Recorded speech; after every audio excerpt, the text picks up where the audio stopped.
Opa, vou estar explicando aqui, gravando esse vídeo aqui para explicar como que funciona a chamada recursiva de uma função, certo?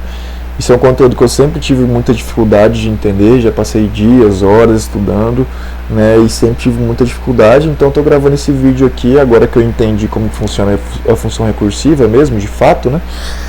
Eu estou gravando esse vídeo aqui para mim mesmo, para mim ver no futuro. Se caso eu tiver alguma dúvida, eu olho esse vídeo e vejo como funciona a chamada da função recursiva, tá?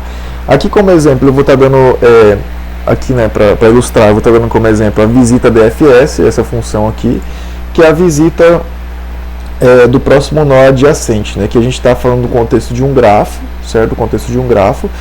Então essa função ela vai receber o U, que vai ser o nó que a gente está querendo dar início, certo? Então, vamos supor aqui que a gente dá início nesse grafo aqui naquela função com o nó 0, então ele vai visitar em profundidade todos os nós adjacentes, certo? Então, ele vai visitar o 0 primeiro, depois vai visitar o 2, o 5, o 6 e depois vai retornar, né? Porque o 2 já foi chamado. Entendido? Então, só que assim, essa função por si só, ela não vai, após terminar aqui esse caminho, ela não vai ver o próximo vizinho aqui, entendeu? Ela só é responsável por fazer o ciclo partindo de um início, certo? Para ver esse ciclo não, para buscar em profundidade até o último nó adjacente a partir desse início. Ela não vai buscar, depois de terminar isso aqui, ela não vai buscar o próximo nó adjacente de 0, que seria o 3. Quem vai ser responsável por isso vai ser essa próxima função aqui, busca profundidade, que vai ficar chamando visita DFS para todos os nós, certo? Para todos os vértices. Então o que acontece? Vamos começar aqui.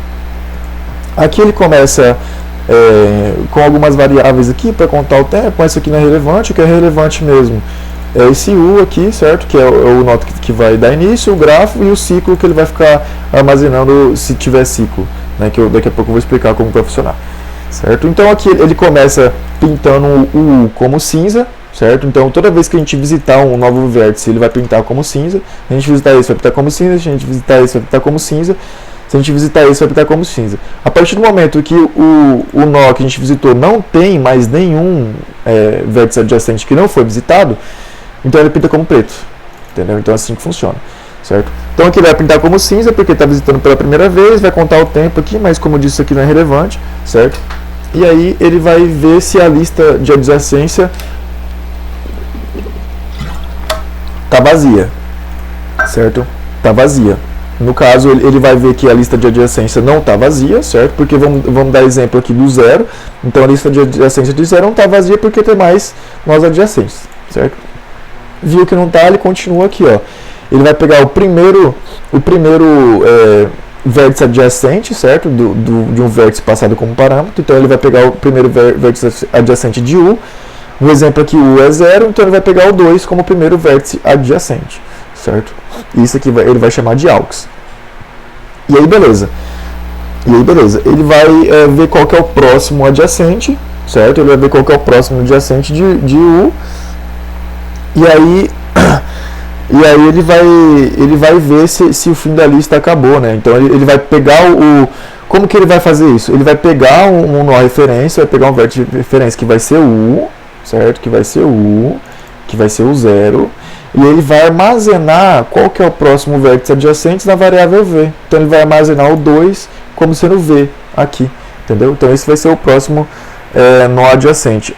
Aqui, deixa eu só, 1, 2, 3, 4, 5, para que o AUX está sendo usado? Que agora eu não lembro. 1, 2, 3, 4, 5. Ah tá, esse aqui só tá, o AUX está sendo usado para como próximo aqui, tá? Para marcar o próximo nó adjacente. Beleza, então ele vai pegar o U, que vai ser o 0, e vai armazenar no V, que vai ser o 2, né, que é o próximo adjacente.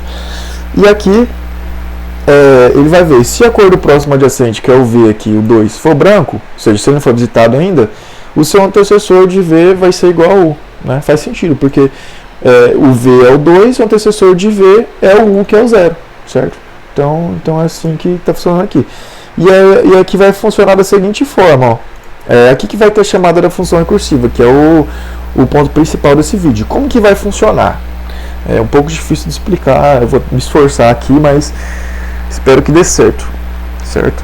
Então aqui, ele vai chamar a função recursiva, só que ele não vai chamar com o primeiro valor que a gente chamou, senão não faria sentido, né? Por que ele vai chamar exatamente como novamente, exatamente como ele foi chamado pela primeira vez. Não faz sentido, esse valor tem que ser atualizado, senão ele vai ficar chamando sempre desse valor, não faz sentido, né? Então, como que ele foi atualizado? Observem que aqui a gente chama U primeiro, e aqui, na primeira vez que a chamada recursiva é feita, ele passa o valor de V, certo? Então, ao invés dele passar esse valor 0, que foi o valor inicial que foi passado na função, ele passa o valor de V, certo? Que vai ser esse segundo valor na primeira chamada da função recursiva.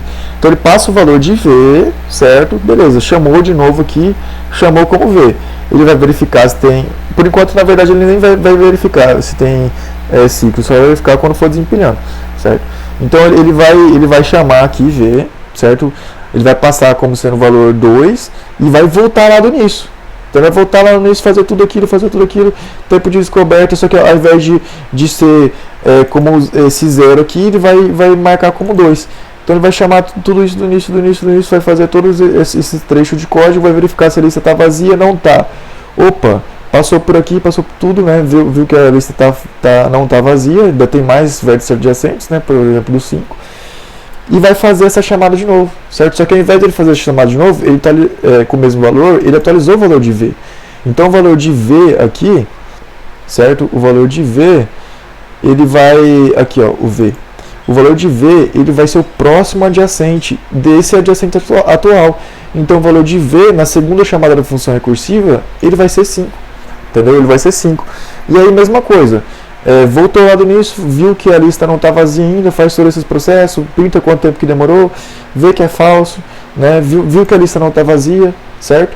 E aí vai atualizar de novo, aqui esse V atualizar de novo no próximo adjacente, e vai ser atualizado como 6, certo? Vai ser atualizado como 6, e aí beleza. Vai ser atualizado como 6, aí faz tudo isso de novo, volta do início do código, né? Ele vai chamando, beleza, empilhou. Aí ele viu que o 6, ele viu que o próximo de 6 é 2, certo? Só que o 2 ele já foi visitado, ele já está cinza. Então aí que ele vai verificar aqui, que ele vai marcar, certo? O ciclo como 1, porque aqui, se o ciclo, aqui ó, ele vai marcar o ciclo mais 1, porque se o nó que visitou for cinza, ele vai incrementar, certo? A partir desse momento aqui, a gente viu que o 6 não tem mais lista de adjacente, né?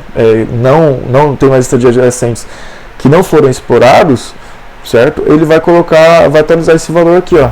Aí vai começar a desempilhar. Aí que vai começar a desempilhar, que vai finalizar esse trecho aqui de código, certo? Então vamos supor que tem 3 funções empilhadas, né? Na terceira função, que no caso é o 6 aqui, né? Vamos supor que aqui na terceira vez que empilha a função, o valor que é passado para cá, que é o valor que é passado para esse V aqui, é 6, está como 6, vocês concordam comigo? Está como 6, certo? Então ele vai atualizar o valor aqui do ciclo, né? Porque ele tentou vir para cá e aqui já estava cinza, e aí vai começar a desempilhar, por quê? Porque quando ele voltar aqui, vamos supor aqui, do início, né? Aqui está como 6. A última chamada da chamada recursiva está como 6. Então ele vai voltar lá. Opa, ele viu aqui que o fim da lista acabou. Então isso aqui é true, certo? Isso aqui é true. Então ele não vai chamar de novo, ele vai continuar a partir daqui, certo? Então ele vai ver que foi mais um ciclo, novamente, porque isso aqui já foi visitado. E vai continuar aqui, ó.